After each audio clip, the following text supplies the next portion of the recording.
Of course, yesterday we spent most of our time talking about the confirmation hearings of Tulsi Gabbard that just began, one of our friends, a colleague, someone who's been on this show for many years now. And you know what? It was a pretty hostile situation. We watched the 2.5 hours. She did great.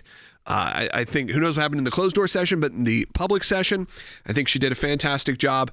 I can't imagine her doing any better, answering some of these tried to gotcha questions that were a bit too ridiculous even to give an answer to. She still went out there and said, no, that's absurd. I would never have done this. I didn't do this. Was steadfast. And now we are seeing, because look, it can go either way, these confirmation hearings. And I'm nervous for Tulsi, and I've told you about it. I've said to pray for her and pray for this situation because it's tough. But there's been some positive moves, and I feel like that's when you can start breathing a little bit, because it can become a bit of a snowball effect when the ones who are sort of on the line start to go your way. That's right. And what we even saw yesterday was some of the Republicans that are on the Intel Committee, that there were concerns about their vote to move the nomination of Tulsi Gabbard forward. And those four that really were sticking out were Senator Susan Collins from Maine, Todd Young from Indiana, Jerry Moran, and Senator John Cornyn. Now, what we are seeing, in kind of a surprise move. Yeah, this morning. Senator Cornyn, who's been in the Senate a long time. He is an old guard Republican, very much an establishment Republican, and kind of a moderate Republican in many aspects. He's been on this show before. Right. He's a friend. Yes. But, like I said, old school Republican. But for this nomination, it was one of the ones that really we were concerned about may not be a vote there to move her forward.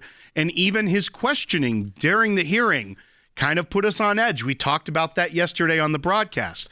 Last night, he tweeted, late last night, Article 2, Section 2, Clause 2 provides that the president shall appoint officers with the advice and consent of the Senate. Having won the election decisively, I believe President Trump has earned the right to appoint his own cabinet, absent extraordinary circumstances.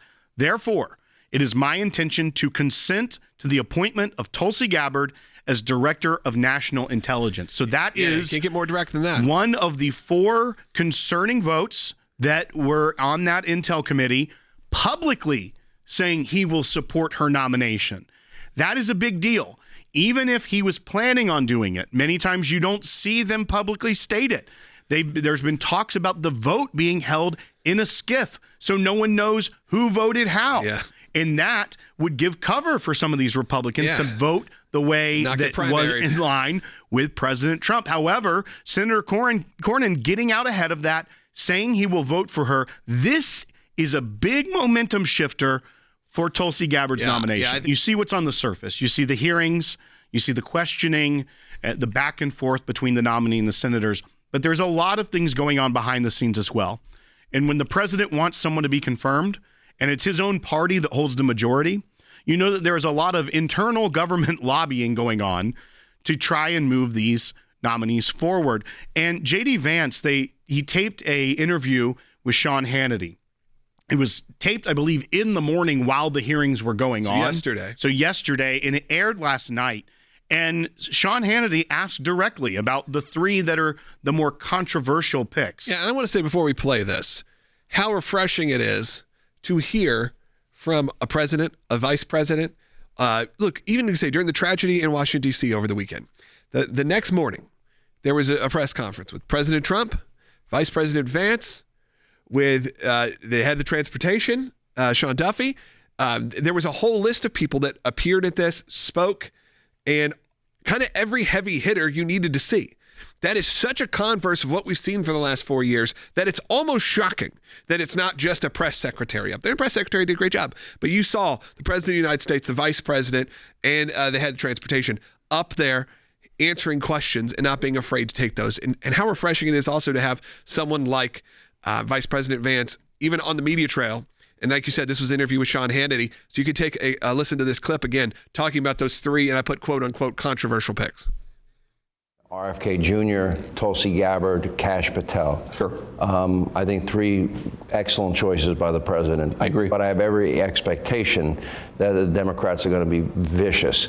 Now, we have small majorities in the House, small majority in the Senate. Sure. How do you get these guys? Do you believe they'll get across the finish line? How do you help get them across the finish line? So I do believe they're going to get across the finish line, Sean, but we're going to have to fight for each one, and we're going to have to make sure that Republicans, I think, we're different from Democrats, and in some ways I admire that Senate Republicans are a little bit more free-thinking, a little bit more independent.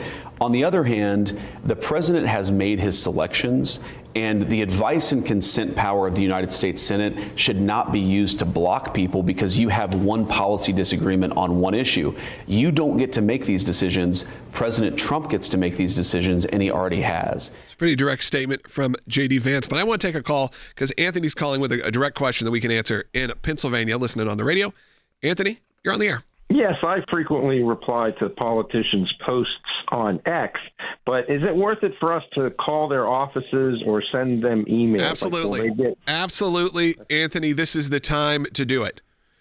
Be cordial, be kind, call in and just say, hey, especially those that are on the line or who are one of the, you'd say, maybe votes.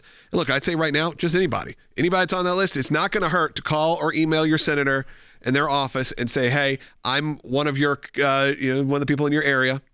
I'm one of your voters, and I believe you should support and confirm Tulsi Gabbard or whoever else that's on that list. That's right. And one of the other ways you can do that is by signing our petition at aclj.org/sign that is pushing to confirm Tulsi Gabbard.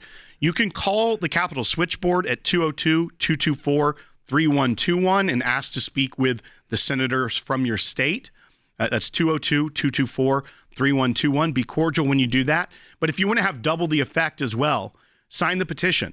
Because we don't just send it blanketly. We do. We say, here's how many people are on the petition. But then we break it down for senators from individual states and say, here's how many of your constituents that are members of the ACLJ that support this petition want Tulsi Gabbard confirmed. So it's an easy way to do it. It is free to sign it. You go to aclj.org/sign, and you can be a part of that as well. Let's go ahead and take a phone call. Tim's calling in Florida on line 2. Tim, you're on the air. My question is, does the Senate have to confirm the appointees, or can the president, no matter what the advice is from the Senate, just appoint them and just say, well, I'm not going to listen to what you say? No, unfortunately, the Constitution gets in the way of that one. So based off... You can put in temporary people to hold space. So that would be acting directors, and many times those are people that have already been confirmed in another position so that they are allowed to carry out these duties, and that is for a temporary basis. But because of the Constitution that says the president shall nominate and by and with the advice and consent of the Senate shall appoint officers of the United States. So he gets to nominate the advice and consent. This is a part of the founders' separation of powers that they were trying to get in there. And for the most part, this is a very good and necessary thing.